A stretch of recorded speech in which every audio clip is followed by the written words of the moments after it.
Bismillahirrahmanirrahim. Assalamualaikum warahmatullahi wabarakatuh. Innal hamdalillah nahmaduhu wa nasta'inuhu wa nastaghfiruh wa na'udzu billahi min shururi anfusina wa min sayyiati a'malina. May yahdihillahu fala mudilla lahu wa may yudlilhu fala hadiya lahu. Asyhadu an la ilaha illallah wahdahu la syarika lahu wa asyhadu anna Muhammadan abduhu wa rasuluhu la nabiyya ba'dahu.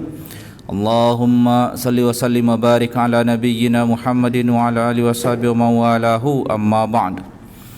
Insyaallah kita berniat bersama untuk talabul ilmi, berharap dari apa yang diberitakan Rasulullah, berkumpul di masjid, mempelajari ajaran Allah, menyebut Allah, maka akan Allah turunkan kepada mereka malaikat, Allah turunkan kepada mereka rahmat dan sakinah, lalu disebut-sebut mereka di sisi Allah. Dan orang-orang yang menuntut ilmu itu diberitakan dalam hadis dinilai sebagai amal fi sabilillah hingga selesai. Dan man salaka tariqan yaltamisu fi ilman sahalallahu lahu tariqan ilal jannah. Siapapun yang menjalani sebuah proses menuntut ilmu, maka Allah mudahkan baginya jalan ke surga. Kita pada ahad keempat melanjutkan tadabbur ayat Al-Quran dari surah An-Nisa.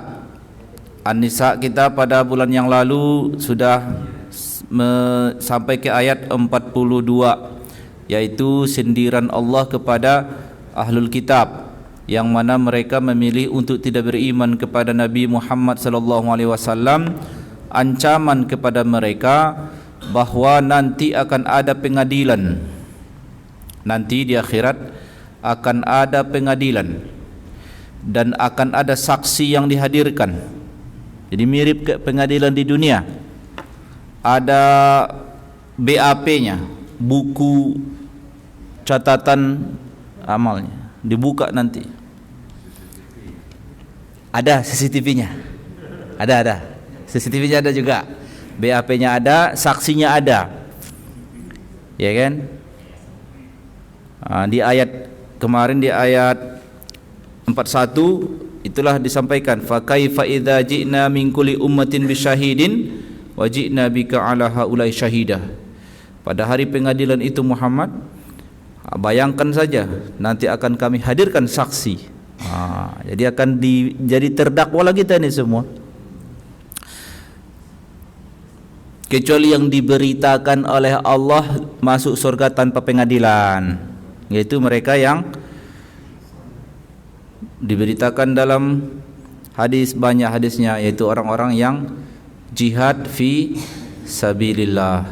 Itulah amal yang paling tinggi. Saking tingginya orang-orang ini masuk surga tanpa hisab. Hisab artinya tanpa melewati proses yang menegangkan itu. Tidak ada hujah-hujah, sudah lewat, lulus, divonis bebas, selamat, dan derajatnya tinggi pula lagi. Kalau yang enggak ikut, ya udah siap-siap lah, BAP dibuka. BAP-nya mengerikan juga. Betapa banyak BAP itu ditulis oleh malaikat, ya, amal baik, amal baik, amal baik, amal baik. Pas di depan hakim, enggak baik itu, riak tuh, gitu, gosong amal tuh, ngeri pengadilan itu. Jadi ini yang diingatkan oleh ayat dalam 41 itu, fa kaifa idza ji'na min kulli ummatin bisyahidin wa ji'na bika ala haula'i syahida. Ada saksi. Nabi Muhammad juga menjadi saksi. Ditanya, Muhammad, ini umatmu enggak model kayak gini? Tak ada pernah dia menyatakan dia pengikut aku, katanya. Habis kita, ya kan? Itu gunanya selawat itu. Ada kesaksian-kesaksian. Ini waktu di dunia di berselawat sama aku nih, pengikutku nih. Itu kesaksian yang meringankan. Ada juga kesaksian yang memberatkan. Ini ayat 41 ini menceritakan wajib nabika ala haula. Jadi Nabi Muhammad menjadi saksi yang memberatkan buat orang-orang yang tak beriman itu. Jadi Nabi Muhammad jadi saksi yang meringankan sama buat kita. Harapannya kan ya menurut janjinya begitu. Aku percaya, aku yakin aku. Nabi Muhammad nanti akan menjadi saksi yang meringankan. Sementara buat orang-orang yang tidak beriman itu, Nabi Muhammad saksi juga, tapi saksi yang memberatkan. Artinya saksi yang memberatkan itu ngapain? Keterangannya akan memperberat ancaman terdakwa itu. Pada saat di pengadilan itu di ayat 42 diberitakan, yauma idzin yawaddul ladzina kafaru wa asawur rasul law tusawwa bihimul ardu wa la yaktumunallaha hadisa. Di saat itu baru menyesal orang tuh. Andailah kami enggak jadi orang, katanya. Andai kami enggak jadi, diratakan saja tanah ini dengan kami. Andai dulu tak begitu kami, andai dulu kami tidak menyembunyikan informasi tentang kebenaran Nabi Muhammad itu. Enggak ada guna penyesalan, udah di depan hakim. Ibaratnya kalau mau menyesal maunya sebelum mati. Ibaratnya itu SP3 tuh. Taubat berarti ada dapat remi apalah pastinya ya, bukan remisi namanya ya, enggak dituntut jadinya dengan kesalahan itu. Tapi kalau sudah meninggal dunia, habislah. Itu berkas sudah masuk ke tinggal masuk ke meja pengadilan itu dah. Jadi kalau mau ceritanya menyesal kapan? Sebelum mati. Ya, itu sindirannya. Itu ayat 40-41 dah kita bahas reviewnya yang ku sampaikan tadi. Terus ayat berikutnya ni apa nih? Kita bacakan. A'udzu billahi minasyaitonir rajim. Bismillahirrahmanirrahim. Ya ayyuhalladzina amanu la taqrabus salata wa antum sukara hatta ta'lamu ma taquluna wa la junuban illa 'abiri sabilin hatta taghtasilu. وإن كنتم مرضى أو على سفر أو جاء أحد منكم من الغائط أو لامستم النساء فلم تجدوا ماء فتيمموا صعيدا طيبا فامسحوا بوجوهكم وأيديكم innallaha kana afuwan ghafura. Ini ayat ini sudah selesai cerita ancaman-ancaman untuk orang-orang kafir tadi. Ini buat kita lagi nih. Ini pelajaran buat kita orang-orang yang beriman. Maka diawali ayat dengan ya ayyuhalladzina amanu. Hai orang-orang yang beriman. Siapa itu? Kita inilah yang dengan tawadhu' kita, dengan rendah hati kita bersedia menjadi pengikut Nabi Muhammad. Disapalah dalam ayat ini, hai kalian orang yang beriman, la taqrabus salah, jangan kalian menghampiri salat. Maksudnya jangan lakukan salat. Itu bahasa majaz, gaya bahasa itu. Jangan dekati salat, maksudnya jangan laksanakan. Itu bahasa sama. Jangan dekati zina, jangan berzina. Tapi bisa juga kalau berzina mendekati saja nggak boleh, apalagi berzina, gitu ya. Kalau ini jangan lakukan salat wa antum sukara. Belum titik ayat itu tadi ya, belum titik. Jangan lakukan salat, jangan titik di situ. Nggak bagus bacaannya. Misalnya orang tilawah ya ayyuhalladzina amanu la taqrabus shalah, nggak bagus bacaan kayak gitu. Agak tarik napaslah dikit, agak berhenti di setelahnya gitu. Ya, jangan pas di situ, enggak bagus kedengarannya. Masa pula Allah menyuruh jangan sholat gitu kan? Agak panjang napas itu dikit. Jadi yang tilawah itu memang harus banyak, harus panjang nafasnya supaya jangan terpotong-potong jelek ayat itu. Ada ya ayyuhalladzina amanu la taqrabus salata wa antum sukara. Itu pun belum titik sebenarnya. Hatta ta'lamu ma taqulun. Paling tidak segitulah. Apa artinya? Hai orang yang beriman, jangan kalian hampiri salat dan kalian dalam keadaan mabuk. Ini kesannya beda nih Ustaz. Rada-rada boleh tuh mabuk kayaknya. Ini larangannya pas salat aja nggak boleh, berarti kesannya kalau lagi nggak mau salat. Apakah gitu maksud ayat nih? Mungkin saja, kita nggak ada data. Mungkin saja waktu itu belum final pengharaman khamar. Gimana tadi? Aku bilang mungkin saja, kita nggak ada data yang pasti, cuma mungkin saja pada saat ayat ini turun data pengharaman khamar belum, karena data pengharaman khamar itu di ayat Al-Maidah, dan rata-rata ayat Al-Maidah itu diturunkan menjelang Nabi wafat. Jadi memang tahapan pengharaman khamar itu nggak sekaligus tinggalkan, nggak gitu, ada tahapan-tahapannya. Termasuk bisa jadi ini tahapannya. Jadi kalau orang itu dilarang mabuk sebelum sholat, lumayan juga lah itu, lumayan lah mengurangi aktivitas. Paling tidak sebelum sholat berapa jam dia tidak boleh mabuk. Jadi kira-kira kalau antara maghrib ke isya ada kesempatannya mabuk? Nggak ada. Dari zuhur ke asar nyaris tak ada. Paling-paling kalau dia mabuk dari kapan? Habis sisa sampai subuh misalnya kan gitu, tidur dia kan. Nah, kalau pagi kapan dia kerja? Ya kan beraktivitas juga. Paling tidak oke lah, karena data yang pasti tidak kita punya, bahwa memang ulama merumuskan tentang khamar itu, ya, tentang khamar itu memang tahapan pengharaman sampai ke final itu ada beberapa fase gitu. Sama ada ayat juga setelah ini nih, yas'alunaka 'anil khamri wal maisir. Mereka bertanya kepadamu Muhammad tentang khamar dan judi. Qul fihima ismun kabir. Katakan, di situ ada dosa besar, tapi belum titik. Wa ismuhuma akbaru min naf'ihima. Dosanya lebih besar daripada manfaatnya. Berarti ada manfaatnya. Diakui ayat itu seakan masih enggak final amat ayat itu kan. Tapi pada saat di surah Al-Maidah final ayat tuh. Innamal khamru wal maisir wal azlam wal ansab rijsum min amali syaitani fajtanibuha. Sesungguhnya khamar, judi, ini semua mengadu nasib, itu semua adalah termasuk berhala, adalah kotor, jauhi, final, selesai. Tidak ada anulir aturan setelah itu sampai Nabi wafat. Itulah sampai ajaran ke kita sekarang.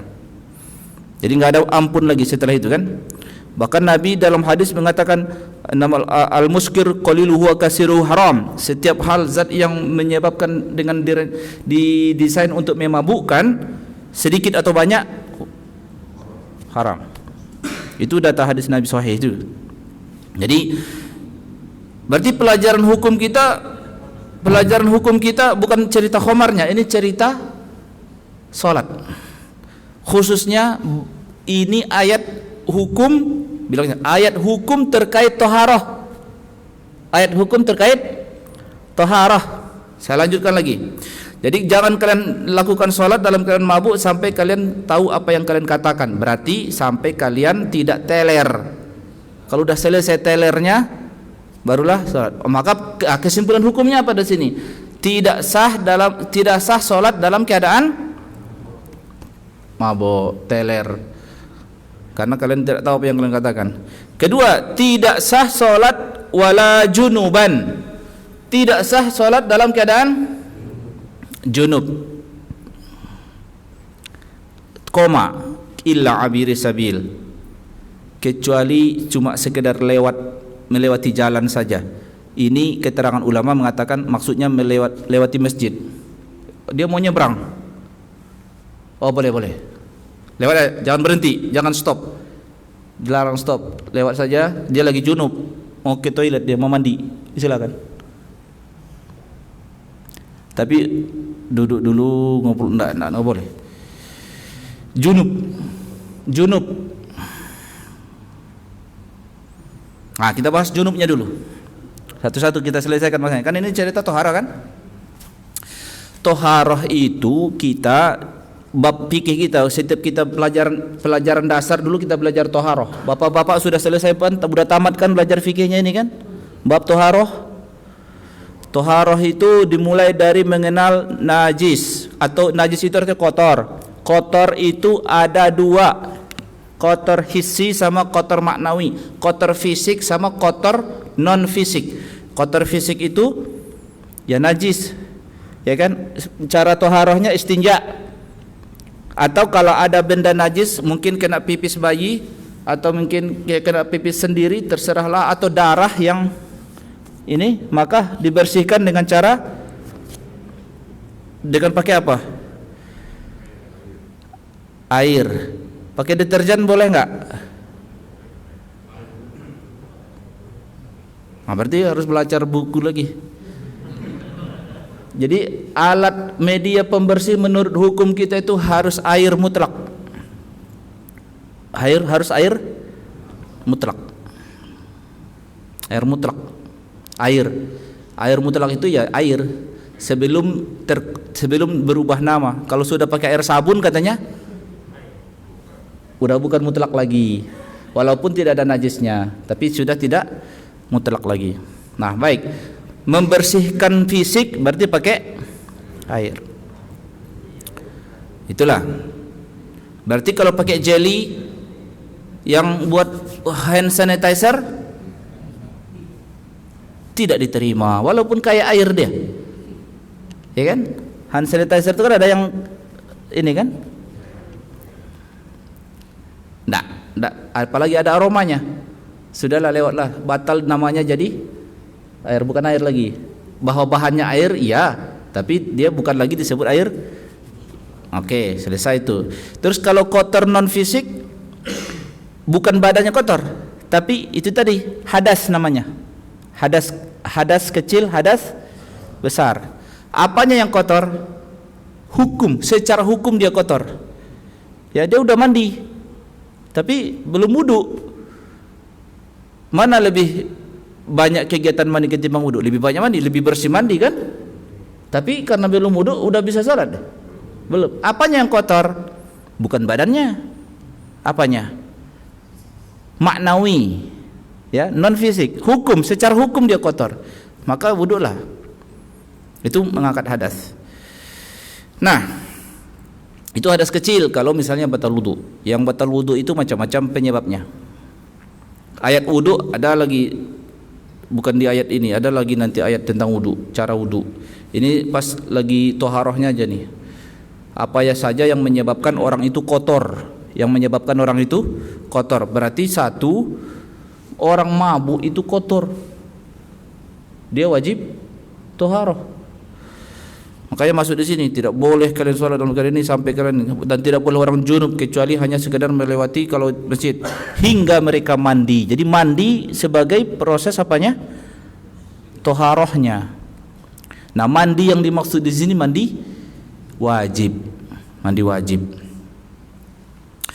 Nah, keterangan hadas lagi kita lanjutkan nih. Keterangan hadas. Hadas itu ada hadas kecil sama hadas. Nah, kalau lebih advance, kalau udah kuliah dibaginya 3. Hadas kecil, hadas menengah, hadas besar. Apa pula bedanya Ustaz ada hadas menengah? Maksudnya hadis najis menengah, bukan najis menengah, ini hadas. Nah, kenapa dikelompokkan kecil dan besar atau menengah besar? Pengelompokan itu atas dasar apa? Jawabannya atas dasar berapa banyak poin yang dilarang dilakukannya. Atas dasar apa? Berapa banyak poin yang terlarangnya. Kalau lagi hadas kecil, poin terlarangnya berapa poin? Misalnya kan gitu. Kalau lagi hadas sedang, terlarangnya berapa poin? Kalau hadas besar, terlarangnya berapa poin? Semakin banyak larangannya besar. Kalau sedang, ya sedang. Kalau dikit, kecil. Nah, hadas kecil dilarang baginya. Berarti siapa saja yang hadas kecil nih? Ya, banyak orang batal wudu lah. Ya.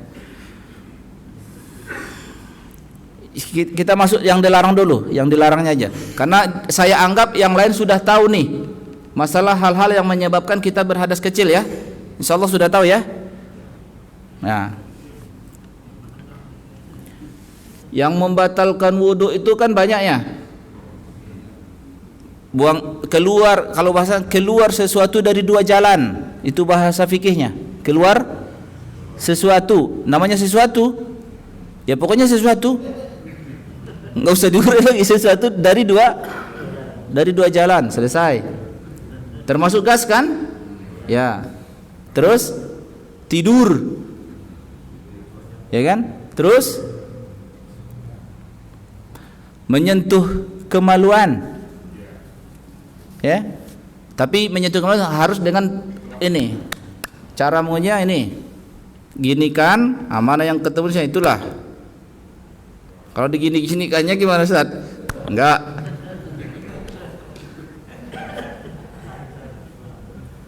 Ya buat pelajaran buat kalian ini. Yang buat itu batalkan wudu itu. Udah. Terus menyentuh khusus menyentuh perempuan bukan mahram itu nanti ada bahasan panjang lagi. Tapi itu salah satu yang biasa diamalkan orang kita kan? Dah. Jadilah orang itu berhadas kecil. Apa saja yang dilarang baginya? Salat enggak boleh. Tawaf enggak boleh. Menyentuh Quran enggak boleh. Menyentuh. Makanya kalau di mushaf cetakan kita itu ada di jilidnya itu tulis la yamassuhu illal mutahharun, tidak boleh disentuh kecuali orang toharah. Itu makanya ada tulisan gede di Al-Qur'an kita itu ditulis la yamassuhu illal mutahharun. Berarti berapa item yang dilarang? 3. Bagaimana pula dengan hadas menengah? Hadas menengah berarti nambah larangannya. Hadas menengah ini sama dengan hadas besar kalau penyebabnya sama. Yaitu apa saja yang menyebabkan hadas besar? 1. Keluarnya air mani dari laki-laki atau perempuan. Uraian air maninya ada lagi. Ya kan? Dah, kedua, itu pertama. Kedua, bersenggama. Ini harus saya jelaskan supaya pada tahu. Ternyata kadang banyak orang nggak ngerti. Bersenggama itu artinya secara fikihnya berdasarkan data hadis Rasulullah SAW menyebabkan mandi itu apabila bertemu 2 khitan, kata Rasul. Apabila apa? Izal taqiyal khitan fatujibul ghusl, apabila bertemu 2 khitan maka wajib mandi. Itu hadisnya. Nah, bahasa 2 khitan itu bahasa majaz, diuraikan oleh ulama, disebut orang itu menjadi hadas besar apabila semua hukum harus ada ukurannya, Pak. Jadi jangan dikira-kira saja. Maaf ya, kita laki-laki punya alat kelamin namanya zakar.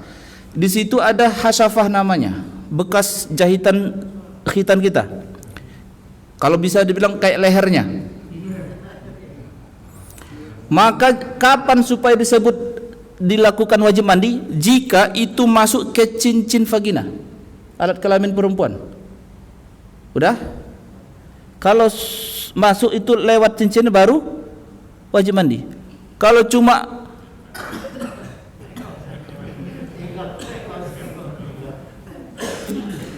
itu walaupun tidak keluar mani. Walaupun tidak keluar mani. Itulah menyebabkan mandi. Wajib. Kalau laki-lakinya belum lagi masuk udah keluar mani, maka yang wajib mandi siapa? Laki-laki doang, perempuannya tidak, istrinya tidak. Paham udah kan? Karena itu maka disebutlah dia junub. Disebut junub. Jadi itu yang penting tadi. Nah,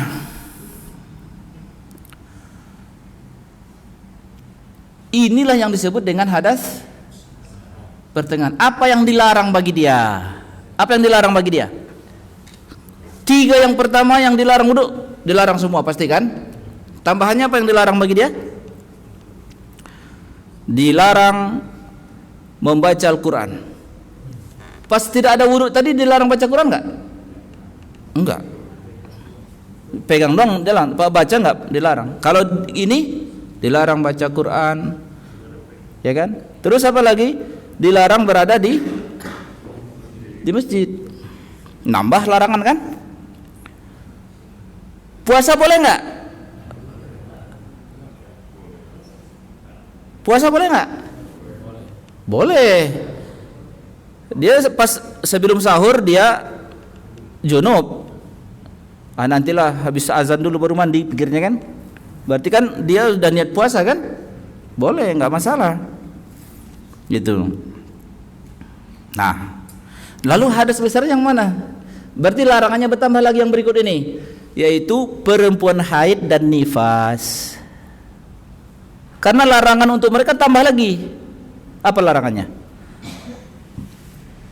Enggak boleh Tadi udah berapa berarti? 3 ditambah 2 ya? Nah, ditambah lagi untuk perempuan haid dan nifas, tambah lagi larangan, nggak boleh puasa. Karena haid kan? Sama nggak boleh sholat tadi sudah tadi. Nggak boleh dihubungi secara kontak kelamin. 2 lagi larangan buat mereka, nggak boleh disetubuhi, haram. Jadi lebih banyak larangan haid atau junub? Apa larangan haid? Maka dikelompokkan oleh para ahli ilmu. Ini yang paling besar yang ini menengah nih. Yang tadi kecil gitu. Tapi kalau mau digabung yang menengah dan besar satu, ya, oke. Karena kenapa digabung hadas kecil dan besar? Karena solusinya cuma satu. Yang 2 itu menengah dan berat itu sama solusinya, yaitu mandi. Maka bedakan perempuan haid dan perempuan junub. Nah, makanya kalau uraian hukumnya begini. Kapan perempuan disebut haid? Ya, selama darah masih keluar hingga ada bercak terakhir, hingga tidak ada bekas yang keluar lagi. Selama masih keluar darah, guna nggak dia mandi wajib? Nggak guna, nggak akan terangkat itu, gitu kan? Maka perempuan haid itu baru wajib mandi kapan? Pada saat sudah tidak ada lagi fakta darah yang keluar, dan itu selalu diamati, ya kan? Jadi mengamati itu bukan cuma mengamati ru'yah hilal doang. Karena ini terkait masalah hukum kan? Gitu. Itu diamati, itu tugas perempuan, dan hukum fikih perempuan terkait ini harus dijelaskan. Ingat, ini penting nih. Mana tahu ada anak perempuan atau istri, ya kan? Kasih tahu, perempuan haid itu kalau dia fakta terakhirnya darah, misalnya nih, fakta terakhirnya darah itu dia lihat pas maghrib masih ada bercak agak-agak kuning-kuning lah dikit, misalnya kan gitu.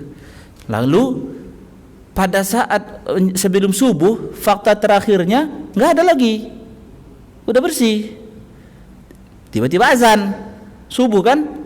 Nah pertanyaannya, bagaimana tagihan Allah untuk dia tentang sholat isya?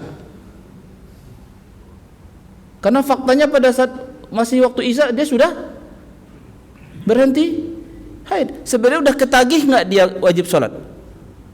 Sudah. Maka walaupun dia nanti mandi wajibnya setelah subuh, dia tetap wajib mengqadha salat isya'nya. Ini pendapat ini yang paling ringan nih. Pendapat yang agak keras dari itu, wajib mengqadha maghrib dan isya'. Iya pula, iya memang begitu. Qadha gitu. Itu khusus fikih buat perempuan. Nah, sekarang pertanyaan berikutnya. Bagaimana hukumnya kalau perempuan udah selesai, nggak ada darah lagi? Fakta udah selesai. Fakta sudah selesai, nggak ada darah lagi.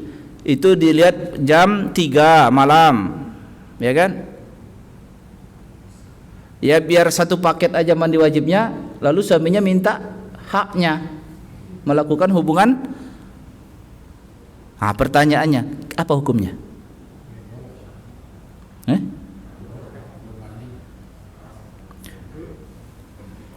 Pertanyaannya, larangan tidak melakukan hubungan intim itu perempuan apa?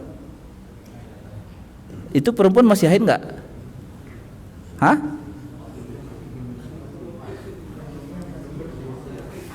Itulah makanya Bapak nggak belajar sih dulu. Berarti Bapak lewatkan kesempatan itu dulu. Dia masuk kategori junub. Junub artinya tadi di hadas menengah dilarang nggak melakukan hubungan intim orang junub? Hah? Orang junub dilarang hubungan intim? Nggak ada larangannya.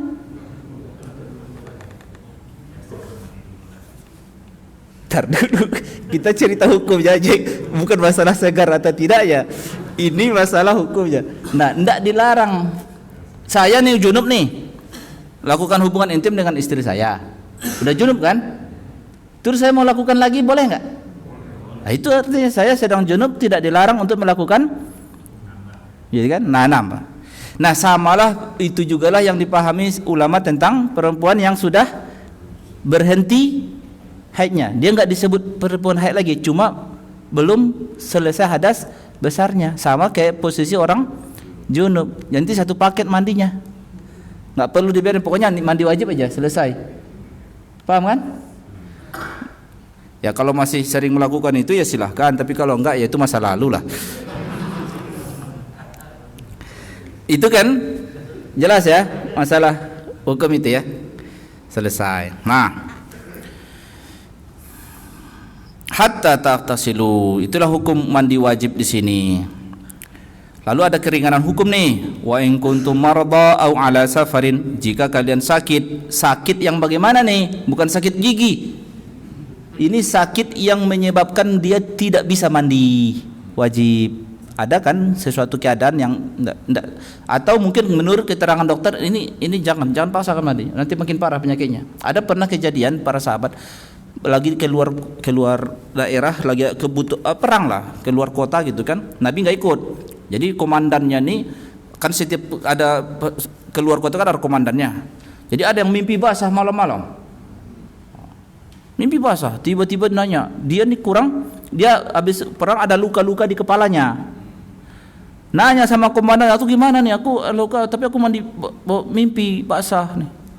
Wajib mandi, kata komandannya. Tugas pula dia, wajib mandi, harus mandi. Ya wajib mandi, mandi bapak tuh. Habis itu mungkin infeksi, meninggal.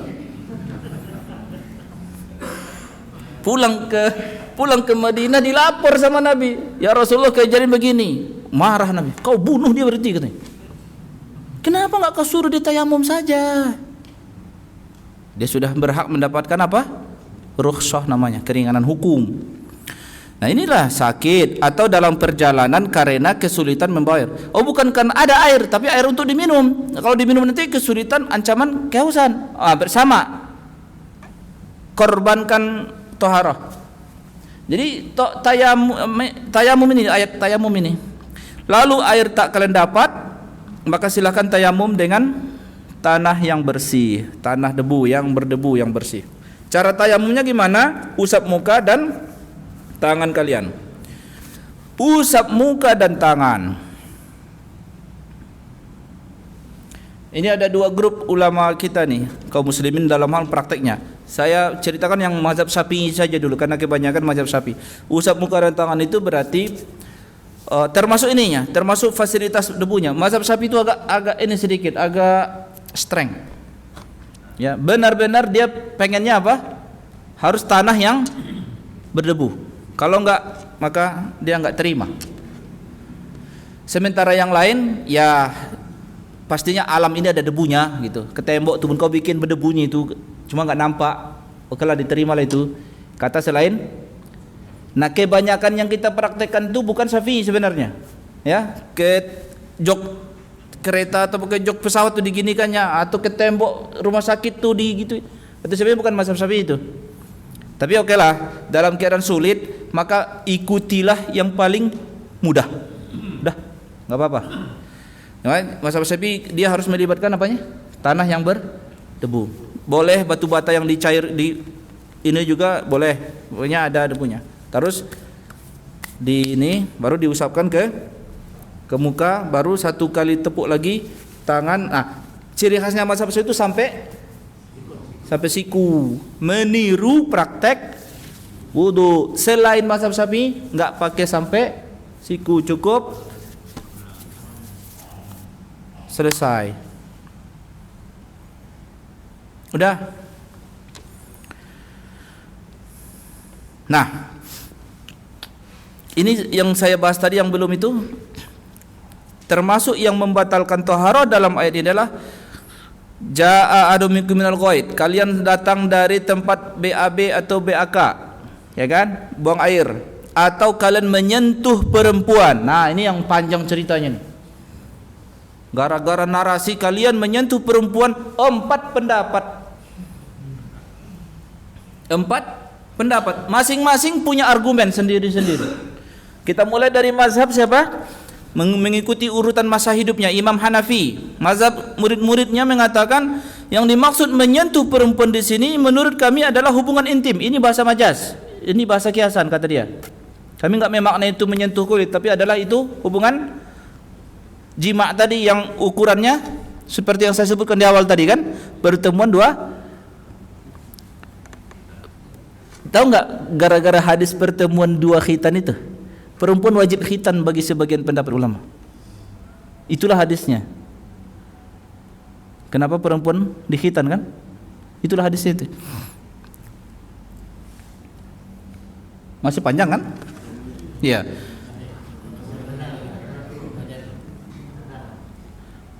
Masih 2 menit lagi. Oh, ya udah. Kita penjelasan tadi apa? Yang belum nih?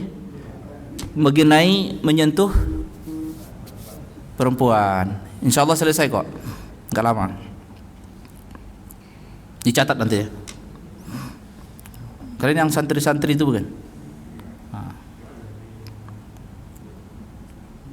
Jadi nanti ada 4 pendapat soalnya.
Salatul qaimah ati Muhammadan al-rasul fadil wa sallallahu innaka la tukhliful.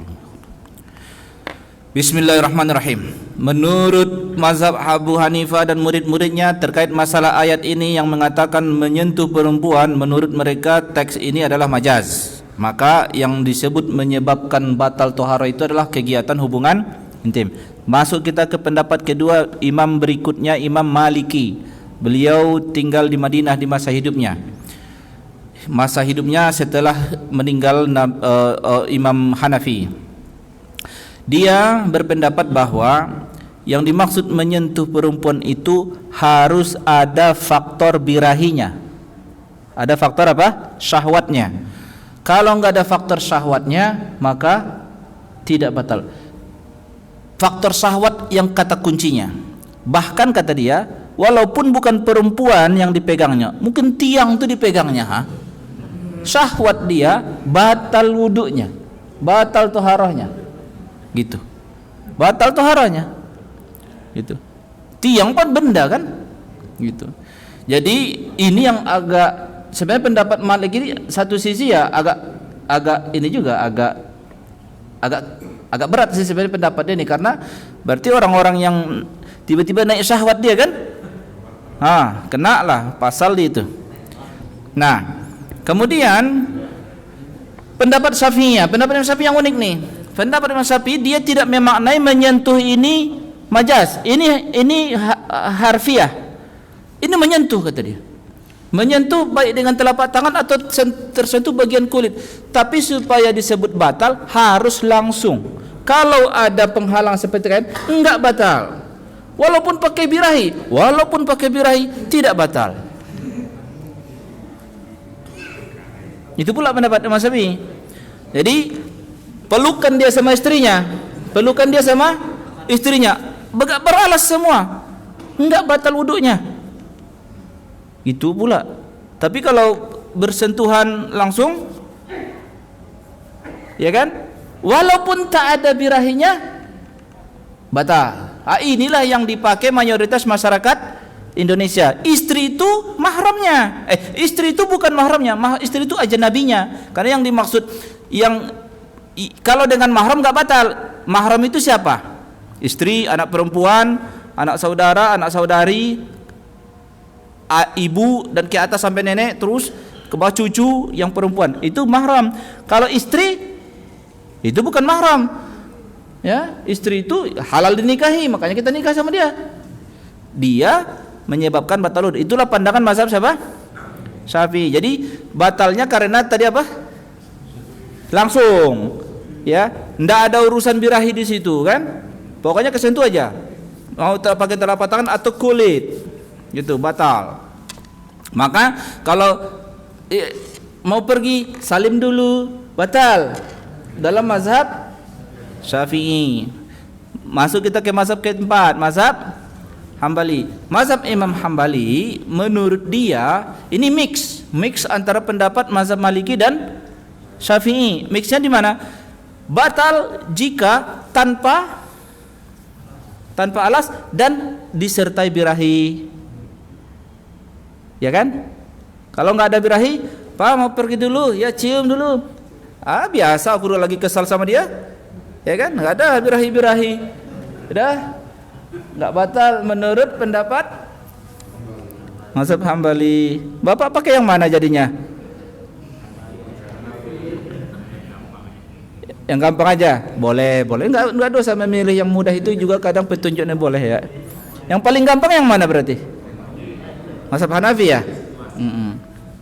Ya intinya gitulah. Jadi udah dapat penjelasan. Jadi pendapat-pendapat ulama ini untuk kita memilih tumpangan. Ya boleh milih yang mana. Tapi gini, apakah mazhab Syafi'i tidak punya alasan untuk itu? Punya alasan. Tapi mazhab Hambali apa dia punya alasan juga.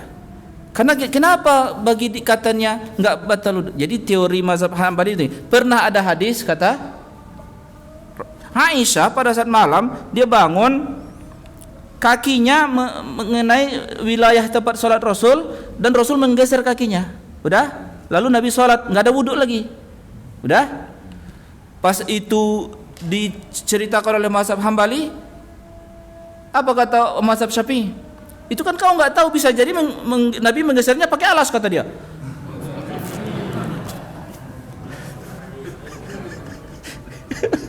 Iya, karena bahasa lamas ini memang secara bahasa menyentuh kulit, gitu loh. Itulah tadi mazhab Syafi'i. Jadi mazhab Syafi'i ini sangat concern terhadap vocabulary-nya. Bagaimana vocabulary itu di mananya. Tapi ya yang lain juga bukan tanpa alasan. Bagi saya itu majaz, karena memang kadang juga bahasa itu majaz ya. Gitu ya udah. Silahkan kita tumpang yang mana satu yang mudah buat kita lakukan ya. Ya udah, itu aja materi kita. Selesailah satu ayat ini insyaallah. Jadi di sini ada thaharah, di sini hadas kecil ada, hadas besar ada, cara menyelesaikannya. Tapi enggak ada satu lagi. Tayamum itu tidak mengangkat hadas. Ingat, tayamum tidak mengangkat hadas. Yang mengangkat hadas cuma wudu atau mandi. Jadi nanti walaupun dia tayamum tetap mandi, tetap wudu. Kalau dia belum mandi wajib, tetap mandi wajib. Karena apa? Makanya kalau niat tayamum itu kan aku bertayamum supaya boleh sholat, tidak mengangkat hadas.